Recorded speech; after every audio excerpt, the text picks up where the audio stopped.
قدرمنو سلامونه مې قبول کړئ. د پښتونخوا ملي عوامي پارټۍ مرکزی مشر عثمان کاکړ چې څو ورځې وړاندې وفات شوی، د سی سی ټي وي فوټیج نه مکمل معلومات وشول او حقیقت معلوم شو چې هغه څنګه او چا وژلی دی، هغه په کومه طریقه باندې مړ شو. د هغه د مرګ ډیر دردونکي معلومات چې د مرګ نه پس یې مخې ته راغلي دي په دې ویډیو کې در سره شریکوم. ویډیو خامخا تر اخره وګورئ. قدرمنو دوستانو، داسې ویل کیږي چې هغه په خپل مرګ نه دی مړ بلکې هغه وژل شوی دی. د دې خبر اقرار د هغه زوی خوشحال کاکړ هم کړی، خو عثمان کاکړ چې کله دغه سخت حالت ته رسیدلی نو د کوټې په لوی هسپتال کې داخل کړی شوی و چې بیا د هغې نه وروسته د کراچۍ په یو مرکزي لوی هسپتال کې داخل کړی شو. څو ورځې هلته هم علاج شو خو بیا هم هغه وفات شو. نن سبا چې هر ځای کې په وړو دفترونو کې هم سی سی ټي وي فوټیج کیمرې لګېدلې وي، نو ډېر خلک دا اعتراض کوي چې د عثمان کاکړ مرګ څنګه وشو، د هغه په کور کې یا کوڅه او یا په حجره کې ولې داسې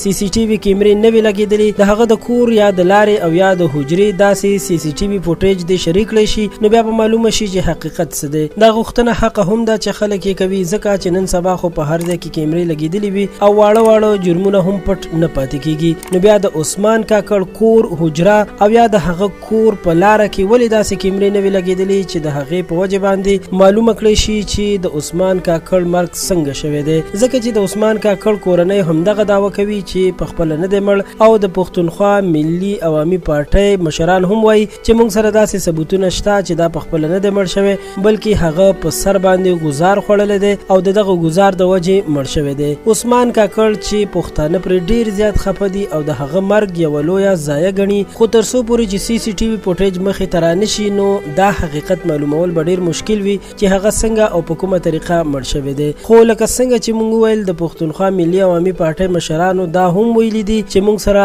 ثبوتونه شته، نو کیدای شي همدغه څه ثبوتونه وي چې هغوی ته په لاس ورغلي وي. دا ټول معلومات تر همدې ځایه چې تاسو سره مو شریک کړل. قدرمنو که غواړئ په آینده کې زموږ د نویو راتلونکو ویډیوګانو نه خبر وساتل شئ نو همدا اوس زموږ چینل خان کلیک سبسکرایب کړئ. تر بیا مو په لوی الله سپارم، د الله په امان.